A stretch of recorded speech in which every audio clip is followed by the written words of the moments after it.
It's a pleasure to be here and speak to you people, even though the things I have to speak about aren't always encouraging in the immediate short-term view of it. Because you people are the children of God who want to know what your Father's will is and then to live according to it. Now, it's no news to you that we have reached the point, we are in the times of the end, in the last days.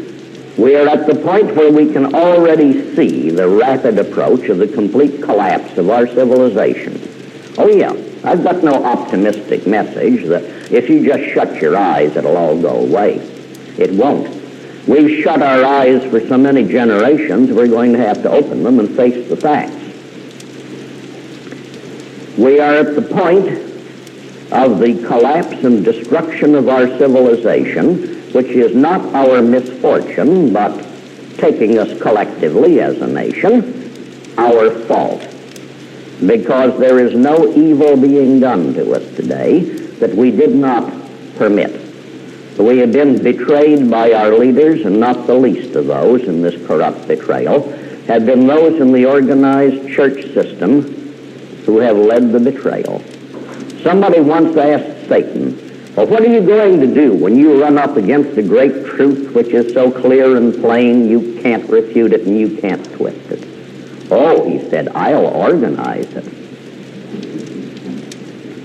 That's the way it's happened. We've let Satan do the organizing, and you see where we're coming to.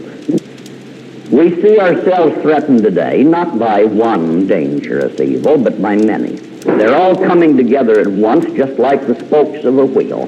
They start out at different points in the rim and they run in different directions, but they all come together at the same place, at the hub.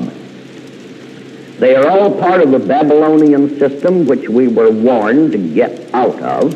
Come out of her, my people, lest ye be partakers of her sins and suffer your part in her plagues. So today I want to talk to you about Babylon's money. The enemy, the children of Satan, has tried repeatedly in the past to overcome and destroy us by force, by military attack. And he's always failed because there were enough of us true to our God that God always came to our defense and destroyed the enemy army. But they have learned this. If they can once get control of the money system, they can enslave you more completely than they could by military force, and what's more, they can make you pay the cost of your own enslavement. They don't even have to raise a penny of it out of their own pocket. The liberals have preached to us for a long time that the only function of government is to tax its unfortunate citizens into such a state of destitution that they all become dependent on the government for a handout for their living, so then they can be sternly warned, unless you vote this same administration back in power, your welfare check's going to be cut down. Perpetuate your own slavery. The other function of the government of maintaining peace should, of course, be abdicated in favor of allowing riots to go on, because the rioters provide one of those minority groups that help to rule the majority. But I tell you that one of the most important functions of government is the issuance of money. Now, all the money there was in the original 13 colonies wouldn't be nearly enough to carry on the daily business of your one city of Bellflower today. As our nation expands, more people carrying on more business and all that, it becomes necessary to have more money in circulation with which to do it.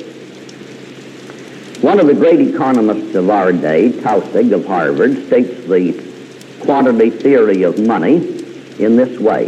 If it is to function as money, as a medium of exchange, which it's supposed to do, there must be in existence, in circulation, $1 in money for every dollar's worth of property of any kind capable of being purchased with money.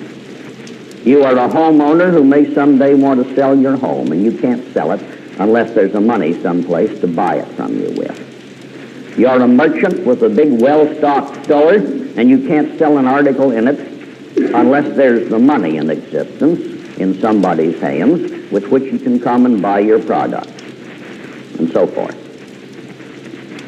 We have a modest part of 1% of enough money to meet that test, which has compelled us, for lack of money, to do business on bank credit, which costs us in interest.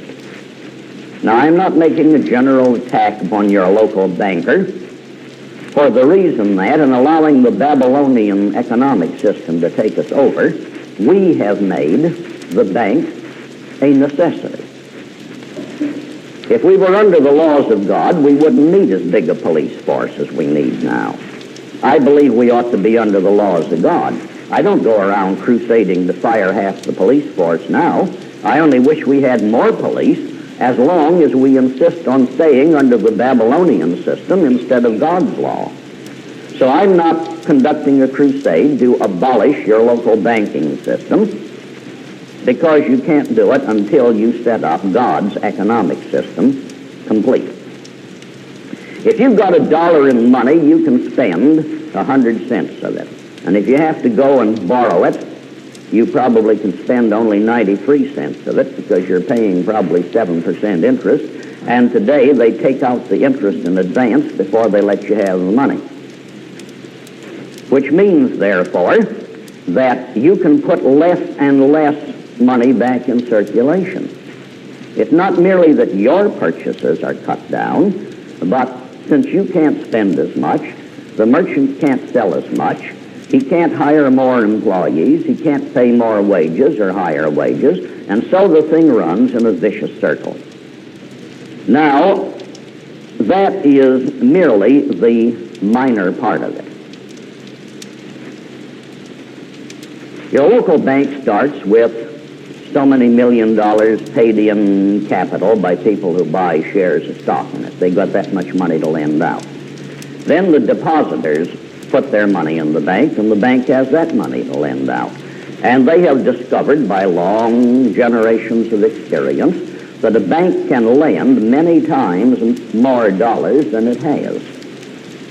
In other words, they will average at least $10 loaned out for each $1 they actually have.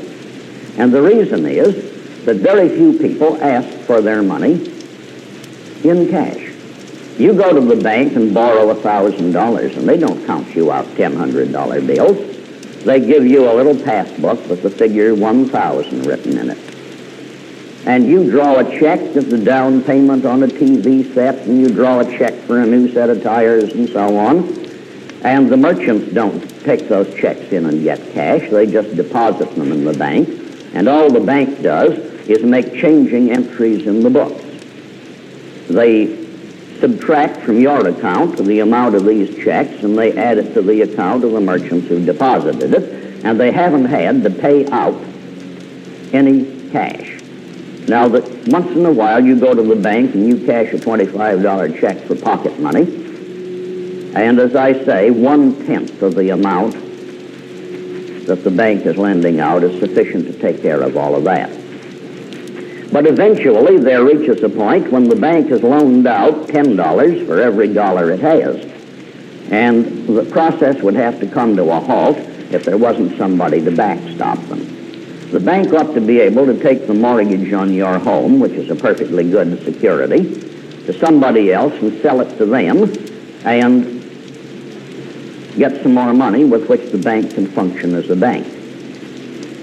Now, that is the theory upon which a larger organization, the Federal Reserve Bank system, was organized. But the trouble with theory is merely the old one, that figures don't lie, but liars do figure.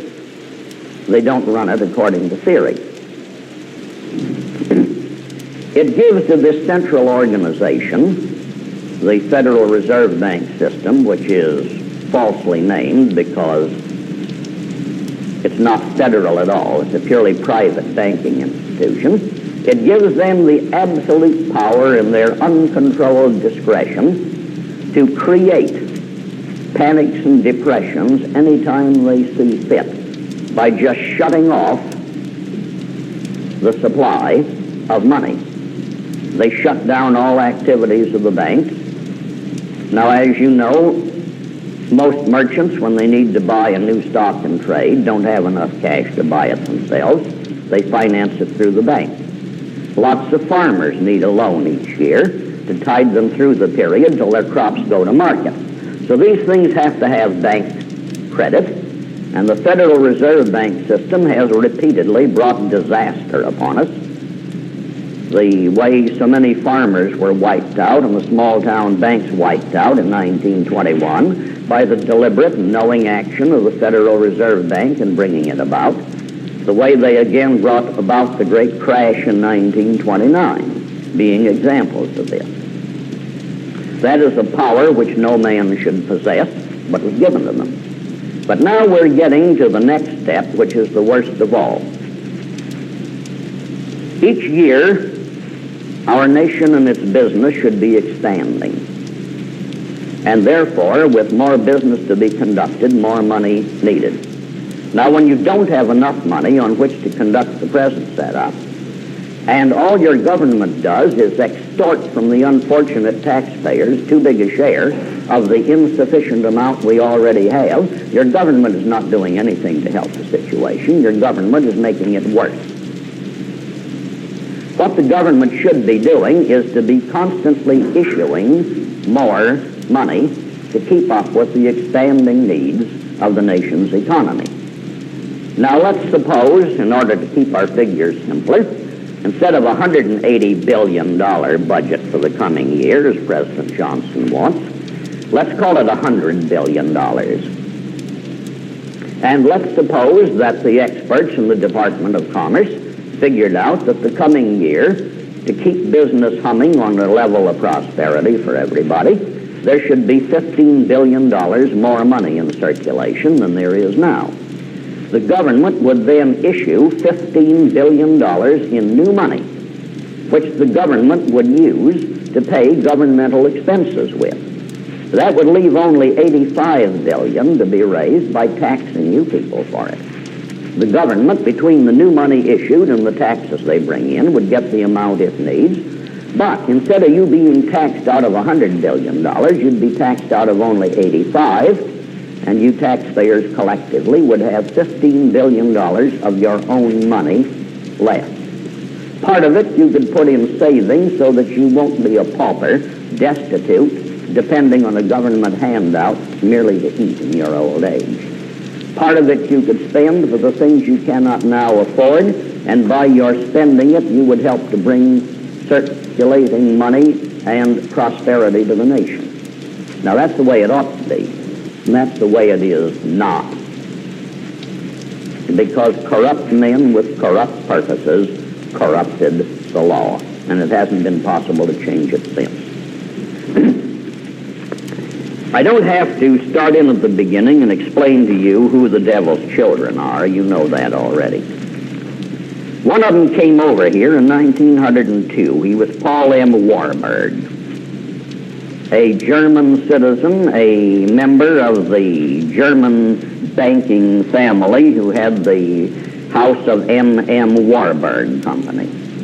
They were a big German banking firm with headquarters in Hamburg and in Amsterdam, and they were the chief German representatives of the House of Rothschild. Now this Jew came over here from Germany, and he never did learn to speak English very well, but he came over here to tell us how to run our money system. Not for our profit, but for his. And he succeeded in getting through Congress the Federal Reserve Bank Act in 1913. Now, in 1912, with the money put up by the members of the Jewish banking firm Kuhn Loeb and Company, a Marano Jew calling himself Woodrow Wilson was elected President of the United States. When the family lived in Germany and were openly Jewish, they spelled the name Wolfson, W-O-L-F-S-O-N.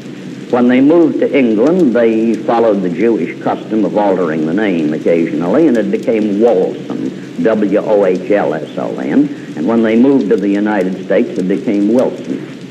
As Democratic politicians always do, he was in as the representative of the people against the great interests, the great financial interests. And of course, he was their hireling. They owned him like you own your dog, and he came to heel just as obediently. And he helped them get through the Federal Reserve Bank Act. First, they tried to set up one central bank for the United States. Well, we'd fought that off a couple of times. We fought it off in the early days. Andrew Jackson succeeded in defeating that once, and we fought it off again in Civil War days. So they finally went through the formality of setting up a system of 12 of these banks in 12 of the major cities of the United States, but the only one of them that has much money available is the New York Federal Reserve Bank. So New York runs your money system. As you know, there are more Jews in New York than there are in Palestine. Now, what they wanted this system for was not for the benefit of the banks. They tell you, of course, that this strengthens the banking system so you won't have bank failures. Well, the fact is there have been more bank failures since we adopted the Federal Reserve System than there have been in all recorded history before that time. Between 1913, when they adopted the Federal Reserve Act, and May of 1929, that's before the crash came. That didn't come till October, you remember, of 29. But from 1913 to May 1929, under the Federal Reserve System, mind you, there were 4,500 bank failures in the United States. And you know, of course, how they crashed on a wholesale scale under the Roosevelt administration, another Marano Jew. Now, what they created this system for was to take over the right to issue money. There is no more excuse for any banking institution having the right to issue money than there is for any private organization taking over the entire Defense Department and having the right to determine whether we fight for our liberty or whether we surrender and let ourselves be butchered. It's a government function, pure and simple, and totally indefensible that you turn it over to any private organization. And if you say, well, what has this got to do with religion and the law of God? I'm going to point out to you before we're through the laws of God we violated, but I want you to learn the consequences of violating those laws. Now, they succeeded in putting over on the gullible and the stupid the statement, if the government issues its own money, other than metallic coinage, which is valuable for the gold or silver in it, if the government puts out its own paper money, that's inflationary, because there's nothing behind it as security for it except the good faith of the government and its taxing power.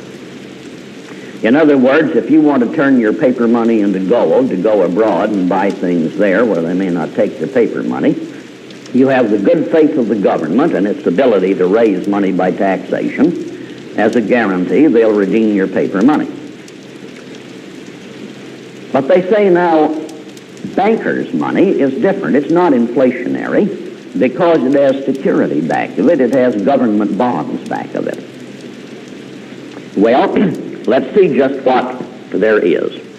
Let's take the way it works under theory of the Federal Reserve Act, and we'll see they don't even live up to their own theory. The Treasury Department has $1 billion in U.S. government bonds, and the Federal Reserve Bank has $1 billion in money. This is theory. So the Federal Reserve Bank takes the $1 billion in money to the Treasury, and they buy the $1 billion worth of bonds with it. And up to that point, it looks all even, doesn't it? But according to the Federal Reserve Act, the Federal Reserve Bank gets back their entire $1 billion and they own $1 billion of government bonds without having paid 1 copper cent for them. And that's by their own theory. Well, in a sense, they have paid a copper cent. The government charges them the actual cost of printing your paper money. They pay $1.25 per 1,000 bills. If it's 1,001 bills, they pay $1.25 for it, and I'd like to be able to do that.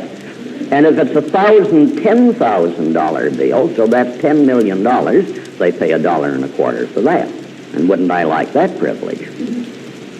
But they say now, we won't demand that we take the bonds and put them in the bank vault. We leave them in the vaults of the Treasury Department as security for the Federal Reserve note money now. Security? A government bond has nothing back of it except the good faith of the government and its ability to raise money to pay it off by taxing you poor suckers, the taxpayer. And they told us that wasn't enough for the government's money. But there's nothing more than that back of bankers' money. So, government-issued money is no more inflationary than bankers-issued money. But wait a minute, we're just beginning to get into this thing. Still, according to theory, they're the owners of these bonds after they got back their whole $1 billion. And now you and I have to keep paying them every year the interest on the bonds that didn't cost them anything. They're getting interest on that $1 billion now that they didn't put into it. And then eventually the bonds mature after they've had nearly that $1 billion in interest, and then we pay them another $1 billion to redeem the bonds when they come due. And you haven't even heard the worst of it yet. As I said, according to theory, they first have to trot to the Treasury Department with $1 million in money to buy those bonds. Well, they don't do it. Some of you remember the infamous days of the Roosevelt New Deal administration, and you remember that an important man in the New Deal policy making in those days was Mr. Mariner Eccles. And among other things, they put him on the board of governors of the Federal Reserve Bank system. So he knew from the inside what was going on. And he testified under oath before a congressional investigating committee that they do not pay money to the federal government to buy the bonds. He said, we just create it by an entry in our books. In other words, all they do in the ledgers of the Federal Reserve Bank, they devote a page to the United States government and they write down the figure 1 followed by 9 zeros, and the little drop of ink it takes to write that is their total investment in the purchase of $1 billion worth of bonds. And now this doesn't happen once with $1 billion, it happens over and over and over and over. Now it's true that the government gets to draw on that account like you would if you borrowed money from the bank and they gave you a passbook with figures written in it. But the government takes it out in driblets during the year. The bank has the use of that money a large part of the year, and they are using it, lending it out. Now, if they lend $1 to 10 different people at the same time, which is standard banking practice, and they charge each one, let's say only 6% interest a year, 6% 10 times equals 60% a year on the $1, doesn't it? And that's what they're getting out of it. Oh, they didn't stop with that. I said you hadn't heard the worst of it yet. Now, the way many business transactions are financed is this. Let's say you're a merchant and you order a carload of goods from the manufacturer. In some instances, you buy on open account. You don't pay in advance. He ships them to you and bills you, and as a general rule, payment within 30 days is regarded as cash and gets a 2% discount. And if you don't pay within 30 days, you pay the full amount, and if you take 60 or 90 days or more, why, you begin paying him a little interest on it. But maybe he wants his money quicker than that. So, you send your signed promissory note or contract to the manufacturer for the amount of your purchase. And if he endorses it, so he guarantees the payment of it, he can take it to the bank and sell it to the bank. Now, the bank usually doesn't give him full value on it. Your note for $1,000, perhaps the bank gives him 85, 90%. He's willing to take a discount in order to get his money right now. He's made up for that by raising the price to you a little. And the bank is getting interest on $1,000 when the bank only has an $850 or $900 investment in it. The bank is willing. They're not taking chances just on your solvency. They've got the manufacturer's signature on it too, guaranteeing the payment. Now, that paper is called a trade acceptance, and the banks get a lot of them. So the Federal Reserve law provided that if the Federal Reserve Bank used U.S. government bonds as security, they got back Federal Reserve notes equal to 100 cents on the dollar. If they used trade acceptances, they would get Federal Reserve notes equal to not more than 90 cents on the dollar. So maybe these things got paid off, maybe they didn't, but in the meantime, the Federal Reserve Bank was getting back its money, which they were putting out again 10 times over at interest, and all the time drawing interest from the federal government on the bonds that didn't actually cost them anything but $1.25 per thousand bills. Now look what a complete control over your entire economic life the Federal Reserve Bank has. In the first place, they can bring your local bank business grinding to a halt anytime they want to. Remember reading a little while back in the papers that they thought we were getting a little too prosperous and it was time to slow down the economy. So the Federal Bank raised the rediscount rate. Now, I told you the local bank, to keep its money supply available, has to be able to cash in someplace a lot of these mortgages and so forth and notes that they have on hand. They take them to the Federal Reserve Bank, and the Federal Reserve Bank accepts them and gives them back money for it, but it charges them this discount rate. And by raising the discount rate to the point where your bank cannot pay that and still be able to lend the money to you at a rate you can afford to pay, they in effect shut off the supply of money, without which the business of the community cannot be conducted. Of course, they can refuse absolutely, but they don't have to. They can do what they have done sometimes in the past, and that is just raise the discount rate to an impossible figure. In 1920, they decided to break the farmer. Farmers are an independent lot, you know. During World War I, the farmers were encouraged to raise as much wheat as possible and buy more land for that purpose. And the government kept telling them it was their patriotic duty to do it, and we'll see that money is made easy to borrow, to buy it with, and so on. So the farmer mortgaged the land he already had, plus the land he was going to buy, to raise the money to buy it. And he did it through his little local small-town bank. And these banks were not under the thumb of the Federal Reserve Bank. They were an independent local bank.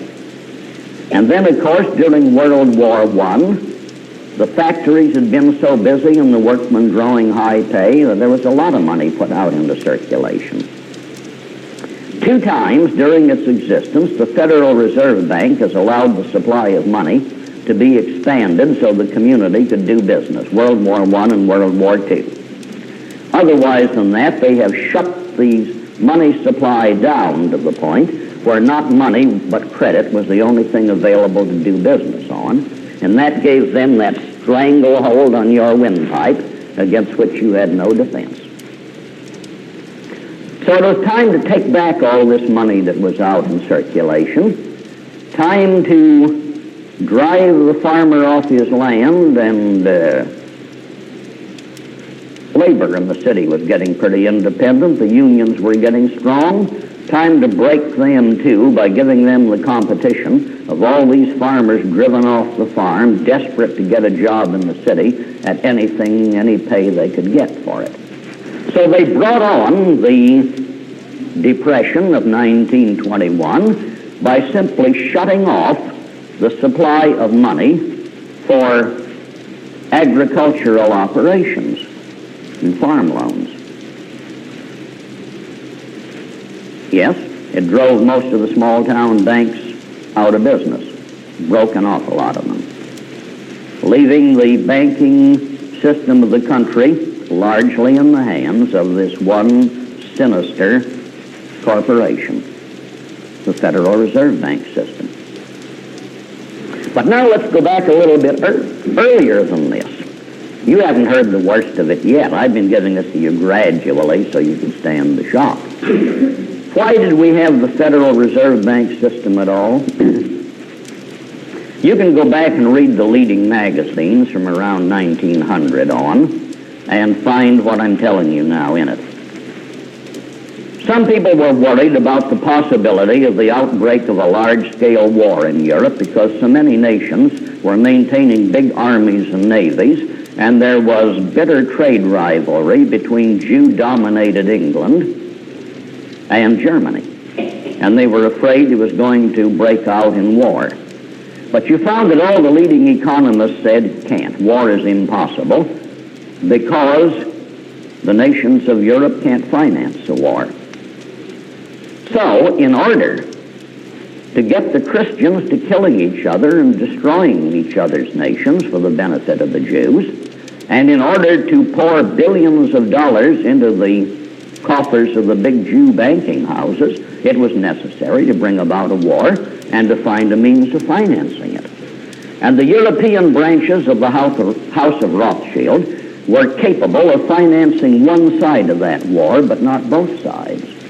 So they had to mobilize the financial resources of the United States to finance the other side. Otherwise, no war. They held off their war till they got the Federal Reserve System set up in this country in 1913, then they could start their war in 1914. Now the big banking houses affiliated with the House of Rothschild, like J.P. Morgan and Company, Kuhn Loeb and Company, they bought enormous issues of British bonds. And they were able to get the money to buy them with, British and French, through the Federal Reserve System. But it began to look as though Britain and France would lose the war and be unable to pay off the big Jew banks on these bonds. And there was no way they could get the United States government to pay off French and British bonds except to get the United States into the war. Some of you are old enough to remember this. Woodrow Wilson ran for his second term upon the platform, "He kept us out of war," remember, 1916? And he had already pledged to get us into the war. That was his definite commitment to the Jew bankers who put up the money to elect him and who owned him. Yeah, that's characteristic of these Democrats, saviors of the people. Remember Franklin D. Roosevelt? "I hate war. I promise you, as I have said over and over, your sons will never be sent overseas to fight a foreign war." And he already had sold you out and made the commitment to get us into the war. Yeah. Characteristic of the Democrat Party. Well, they got us into the war.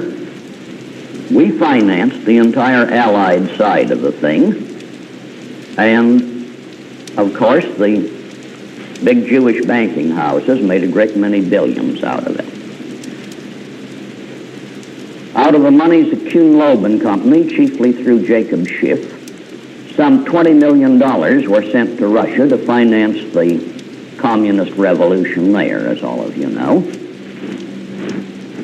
But they found that they hadn't totally destroyed the Christian powers, and they had to have a Second World War to do that. So they got the Second World War, which almost finished it, and now they're getting ready for the Third World War to complete the job. So this is the octopus which has this stranglehold upon your financial system. You know, in 1913, the Federal Reserve System was started with $143 million. That's all the stockholders paid into it. And its assets today exceed $54 billion, which all came directly or indirectly out of you poor suckers, the taxpayer. Now let's see where this has been bringing us. You know, God promised us we'd have prosperity if we obeyed His law. During the last 100 years, the federal tax rate per capita, I'm not talking about state taxes, county, city, anything but U.S. government taxes, but the average tax per person, and that includes the baby still in diapers as well as those who are old enough to earn the money to pay taxes, the average federal tax per capita a year ago was $8.49 a year. Today it is $654.74 per person. For an average family of 5, that is $3,273.70 a year. And that's only federal taxes, remember. The average family of 5 does not have a $10,000 a year income, so they are paying substantially over 32% of their income, and there is no known instance in history where any nation survived long after taxes passed the 30% mark. And federal taxes alone are beyond that. And if you say my income tax isn't that high, the point is your income tax is only part of it. A large part of the federal tax system consists of excise taxes collected from the manufacturers, so they become a part of the price of the goods he sells. When you buy a loaf of bread, you are paying not only for the cost of the wheat and the labor to mill it and bake it and so on, but you are paying 14 different taxes that have been levied on that from the time it was growing on the farmer's land till the time you get it in the store. There's very little you can buy today that somewhere or other hasn't picked up some federal excise taxes on it. And that's what brings it up to this level. You don't see them as taxes, and therefore you're not conscious of how much tax you're paying. You just say the cost of living is going up so much because look how much the merchant charges me. He does it because in order to buy the goods to put on his shelves, he has to pay the cost of the goods plus all the accumulated excise taxes on the way down. Then on top of that, of course, you get your state and local sales tax. Now let's see what